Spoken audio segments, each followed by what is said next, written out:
showbiz fanatics, Direk Cathy Sampana ng direktor ng Hello Love Goodbye abay may revelasyon patungkol kay Alden Richards, Catherine Bernardo, and Jericho Rosales. Ang lahat ng yan. But before that, if you haven't subscribed yet to my YouTube channel, please don't forget to like, share, and subscribe at hit mo na rin ang notification bell for more showbiz updates. Of course, bago tayo magsimula sa ating updates for today's video, nais ko pa muna magpasalamat sa lahat ng mga legit viewers, subscribers at ang lahat ng mga legit na nagmamahal at sumusubaybay sa lahat ng ating mga updates. Maraming salamat po. And for today's video, kung hindi nyo pa po napapanood sa ating channel, ay kaka-upload lang natin kani-kanina lang kung saan si Catherine Bernardo ay may binasted na isa sa kanyang mga manliligaw. So nag-uumpisa pa lang itong manligaw pero parang na-friendzone na nitong si Miss Catherine at meron pong mga kadahilanan kung bakit niya ginawa ito. At kung gusto nyong mapanood yan, after this you can watch that on our channel, Darren's channel, ang kabuuan ng updates na yan. And of course, kani-kanina lang din ay ibinigay din natin ang statement ni Miss Maine Mendoza kung saan sumaabog sa galit si Maine dahil po sa mga statement na nababasa niya sa social media kung saan pinapalabas nito na parang nag-react ang isang Maine Mendoza dahil po sa panliligaw or balitang panliligaw ni Mr.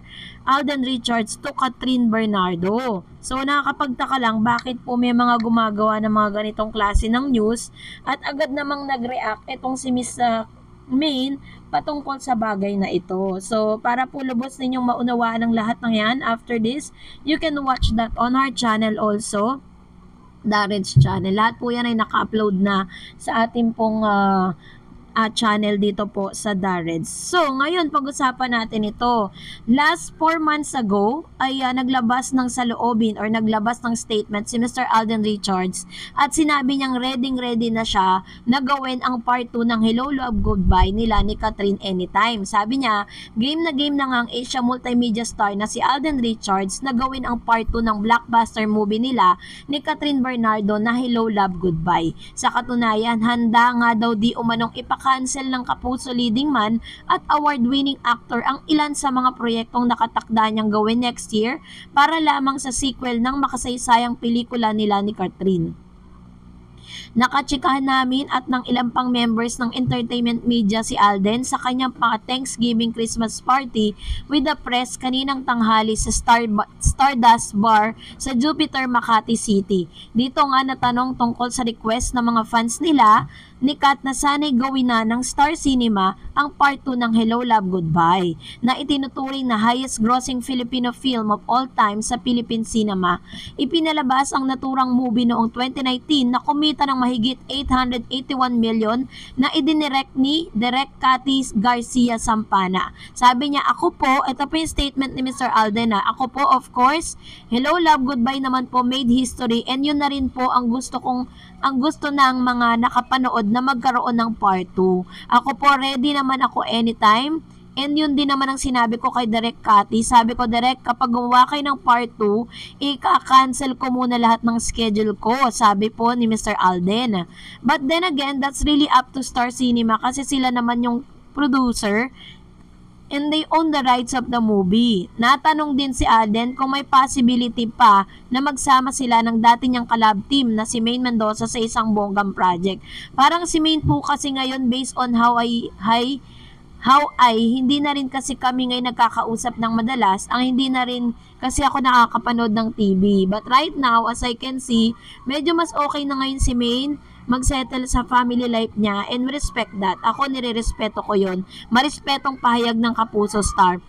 According to Alden Richards, binati rin daw niya si Maine nung kasal nito sa Congressman Arjo Atayde. Yes, I did po. Nagkataon lang na may schedule tayo nun kaya hindi po tayo nakapunta. Tsaka yun din po yata ang time na naka-landslide sa Baguio. Pero I wish her well and congratulations of course sa kanila ni Arjo, dugtong pa niya. Samantalang wala ring paagot si Alden sa pagpapromote ng kanila pong movie that time. Pero eto na nga, dahil isa sa mga sorpresa na inihatid nga ni Direk Cathy Direk Cathy Garcia Sampana na isa sa mga direktor at kasamang ilan sa mga staff and assistant director na nagre-ready na daw di umano sa sequel ng Hello Love Goodbye. Kasi may mga naglalabasan po kasing news na parang hindi pa raw sigurado kung magkakaroon ng sequel. Ang dami na po mga Katden fans ang umaasa na masusundan na nga ito pong movie nila na sinasabing the top highest grossing film dito po sa Philippine industry. Ilang araw na palang nasa Canada sina Direk Cathy Garcia Sampana at ang team niya na sa Star Cinema para mag-ocular para sa pelikulang gagawin ni Catherine Bernardo at Alden Richards. Ito ang ilan sa mga source or ilan sa mga chika ng source dahil sa Canada nga kukunan ang pelikula na ibabase ito sa ending ng Hello Love Goodbye Part 2, ang cut din noong 2019 na kinuha na naman sa Hong Kong. Si Catherine ay pupunta ng Canada after Hong Kong work niya at malamang nasusundan siya roon ni Alden. Nabanggit din ng mga source na maraming producer na ang nag-aatubiling sumali sa 50th year ng Metro Manila Film Festival na ipapalabas sa Disyembre dahil malakas nga raw ang tambalang Katden. Base na rin ito sa unang pelikula nilang Hello Love Goodbye na kumita ng 880 million. Wow! So ibig sabihin ngayon pa lang po ang dami ng mga producer na nakapila para po mag-produce. Kumbaga parang gusto nilang tumaya. Kumbaga parang mag-shell out sila ng money to produce or para matuloy na nga ito pong ito pong movie na ito dahil alam nila na talagang tatabo ito sa takilya dahil yung part 1 nga naman ay umabot ng 880 million. Kaso nga lang medyo medyo alarming po ito sa part ng Katden kasi parang medyo pressured dahil kailangan mas mahigitan po nila yung 880 million na yan. Maraming followers ang Katden na lalo na ngayon single na si Catherine ay botong-boto na sila kay Alden na kapalit ni Daniel sa puso ng aktres. Kaya sureball na ang Star Cinema na baka maungusan na ito ng kinita ng 2023 MMFF entry inilang Rewind na as of this writing ay kumita na ng almost 902 millions nung ito po ay lumabas sa sinihan. Ipinalabas pa kasi sa iba't ibang bansa ang pelikula ni Dingdong Dantes at Marian Rivera kaya posibleng madagdagan pa ng 902 million. Going back to Direk Cathy na nag-ocular na nga sa Canada na at may pruwebang dahil binisita nila ang dating star ng Star Cinema na doon na nakabase ngayon na si Annalyn Tuco na isang caregiver na at may sariling bahay sa Calgary, Canada kasama ang buong pamilya.